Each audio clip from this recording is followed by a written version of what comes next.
La verdad que fue una entrevista muy fructífera y sobre todo, en primer lugar, una reunión,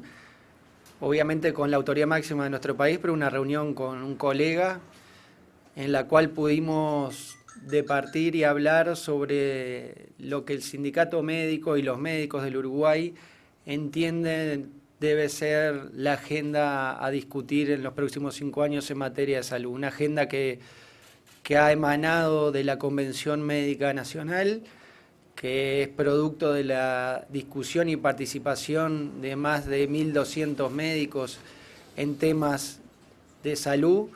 y que tiene como eje central, y lo hemos venido diciendo, la calidad asistencial, la calidad en todos sus aspectos, la calidad en la generación de recursos humanos de calidad.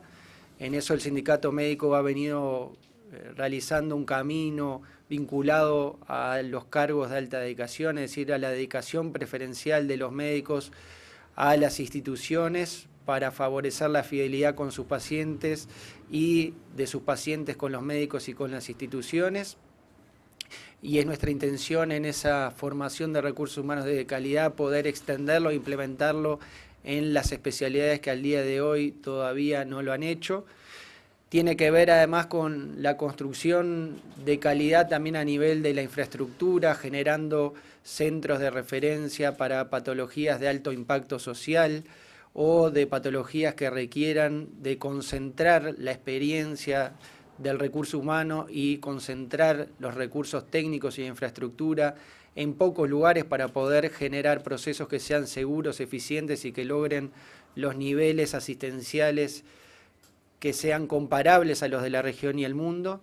Tiene que ver también la calidad con la posibilidad de medir nuestros resultados, de medir en términos de cómo hacemos las cosas, cómo hacen las cosas las instituciones y de garantizarle a quien concurre a una institución sanitaria que al hacerlo va a tener el mejor resultado posible dentro de los recursos humanos de nuestro país. Y tiene que ver también con que esos resultados sean transparentes y le podamos ofrecer al usuario toda la información posible a la hora de elegir un prestador, de elegir un médico, de elegir dónde atenderse y saber que se le brinda toda la información para poder hacer una elección de la mejor manera posible. Por supuesto que esto en términos de agenda de salud tiene que ver con lo que decíamos inicialmente, generar un proceso asistencial de calidad y tiene que ir acompañado de otros planteos que también le hemos hecho que tienen que ver con cambios y profundización de los cambios en materia de ejercicio profesional, de recuperación salarial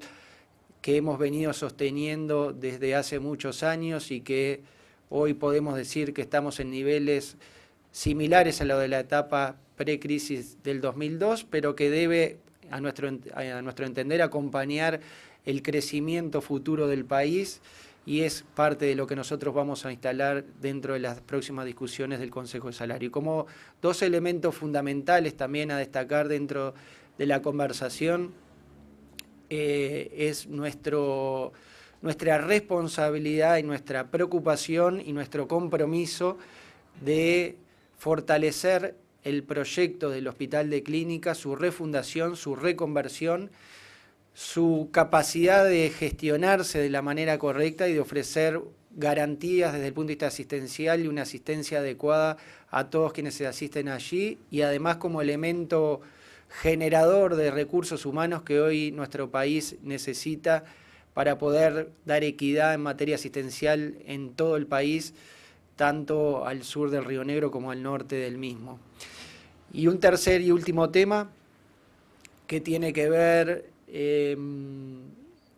con elementos vinculados a los procesos asistenciales en sí, a la necesidad que tienen hoy los usuarios de no cargar sobre sus hombros con el proceso administrativo del proceso asistencial y que sea el sistema el quien le ofrezca garantías para hacerlo de manera correcta. Ahí hay un elemento clave, nosotros ya lo hemos manifestado, no podemos interrumpir el proceso asistencial de un paciente porque no puede acceder al pago de una orden o de un ticket y no pueda, por lo tanto, acceder al tratamiento o al estudio diagnóstico que fue prescripto por el médico. Entendemos que hay un proceso para ir progresivamente eliminando este tipo de cosas. Entendemos que el presidente ha comprometido previamente su palabra también de que ese es parte del camino en materia sanitaria. Y en resumen, trasladamos nuestra intención de hacer llegar la reforma al consultorio, que sea tangible para los médicos en su ejercicio profesional, con un ejercicio profesional bien remunerado, de mayor calidad y logrando ejercer la medicina como la aprendimos en la Facultad de Medicina, y que llegue al consultorio también para el paciente, que sea tangible, que sea una asistencia continua, sin interrupciones, una asistencia que se dé de manera fluida y que pueda garantizar que una vez que un paciente, un usuario requiere de asistencia, esta sea cubierta de la mejor manera posible en función de los recursos que tenemos. Nos comprometió el presidente de la República en la lucha contra el alcoholismo. Entonces comprometió al sindicato y nosotros dijimos que sí, digo, por supuesto, sobre el tema de las drogadicciones y sobre el tema, sobre todo alcoholismo, que es lo que vamos a ayudar al gobierno y en lo que es posible. Estamos obviamente comprometidos en ese combate a esa enfermedad, es decir, al uso problemático del alcohol y a las consecuencias que tiene. Hemos manifestado una y otra vez sobre una de las enfermedades que predomina en nuestro medio, que es la enfermedad traumática, es decir, la enfermedad devenida de los siniestros de tránsito o de la violencia civil e interpersonal, y muchos de esos siniestros, muchos de esos eventos de violencia tienen una base en el alcohol y en el uso problemático de alcohol, y por supuesto en la medida que el gobierno y el presidente entienda necesario, como nos lo ha manifestado, que el sindicato médico del Uruguay tiene espacio para transmitir, para educar, para concientizar a la población en cuanto a las consecuencias del uso inadecuado del alcohol, bueno, es que comprometimos obviamente nuestra participación y nuestra responsabilidad como organización social en ese combate contra esa enfermedad.